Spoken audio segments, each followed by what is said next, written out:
জামাত শিবিরের নেতাকর্মীরা প্রচুর পরিমাণে ফেক অর্ডার দিয়ে আমাকে অর্থনৈতিকভাবে ক্ষতিগ্রস্ত করলো। বিসমিল্লাহ, আলহামদুলিল্লাহ, সুবহানাল্লাহ, বইলা আম বিক্রি করা, ভাই এগুলো আমরা করতে পারি না ভাই, এটা আমাদের পক্ষে করা সম্ভব না। জামাত শিবিরের নেতাকর্মীরা তারা ফাও আম পাওয়ার চেষ্টা করতেছে, ভুয়া বিকাশ কার্ড তৈরি করে আমাকে পাঠাচ্ছে যে টাকা পাঠিয়েছি, আম পাঠান।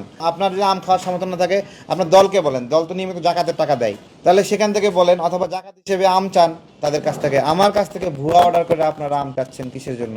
আমার প্রচুর ফেক অর্ডার কেন আসছে? তখনই আমি বুঝতে পারি যে রাজনৈতিক বিরোধিতার জায়গা থেকে আমাদের জামাত শিবিরের ভাইয়েরা এই বিরোধিতা করছে, এবং তারা যেটা করলো ফেক অর্ডার দিল, প্রচুর পরিমাণে ফেক অর্ডার দিয়ে আমাকে অর্থনৈতিকভাবে ক্ষতিগ্রস্ত করলো। গত বছরই জামাতের নেতাকর্মীদেরকে আমি জানিয়েছিলাম যে আপনাদের নেতাকর্মীরা এরকম করছে, আপনারা এই ধরনের নির্দেশনা দিয়েছেন কিনা। তো যা বলার বলেছি, কিন্তু তো ফলাফল এবার দেখছেন। এবার তারা যেটা শুরু করছে যে প্রচুর পরিমাণে ফেক ফেসবুক পোস্ট দিচ্ছে, এবং একটা পচা আমের ঝুড়ির পোস্ট নিয়ে জামাতের অনেক ধরনের নেতাকর্মী ওইভাবে পোস্ট দিচ্ছে যে সে আমার কাছ থেকে এই আমটা কিনেছে এবং এই আমটা পচা পড়েছে। তো দেখলাম যে জামাতের প্রবাসী একজন কর্মী আছে, সে দেশে ফেরার পরে বা আমার কাছে আম অর্ডার করে এই পচা আম পেয়েছে।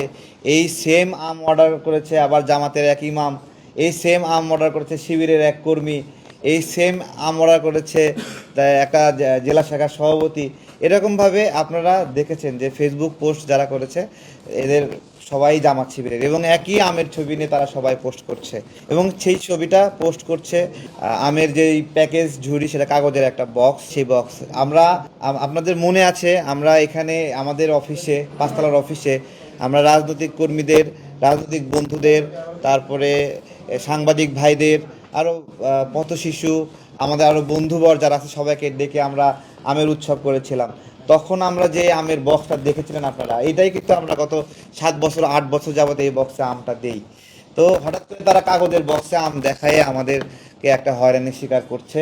আমাদের এখন যেটা হচ্ছে, ধরেন 10টা যদি অর্ডারের পোস্ট আসে আমাদের হোয়াটসঅ্যাপে, 10টার মধ্যে 7টাই এরকম আসতেছে আপনি তো পচা আম দেন। ফল আমি যেটা দিই এটাও পচে, এবং সেই পচার রঙটা ওনারা যে পোস্টটা করতেছে সেটা রঙের মতোই রঙ। একটা আম যখন পাঠাই 3 দিন 4 দিন 5 দিন পরে এই আমটা যদি কেউ রিসিভ না করে, এর পরবর্তীতে এটা খুললে এটা ভয়ঙ্কর বিভৎস একটা রূপ। আমাদের পাঠানো আমই এরকম হয়। গতকালকেও একজন আম রিসিভ করেনি, সেই আমটা আমাদের অফিসে ফেরত আসছে, এটা গন্ধে আমরা থাকতে পারছিলাম না, আমার পাঠানো আম। তো সুতরাং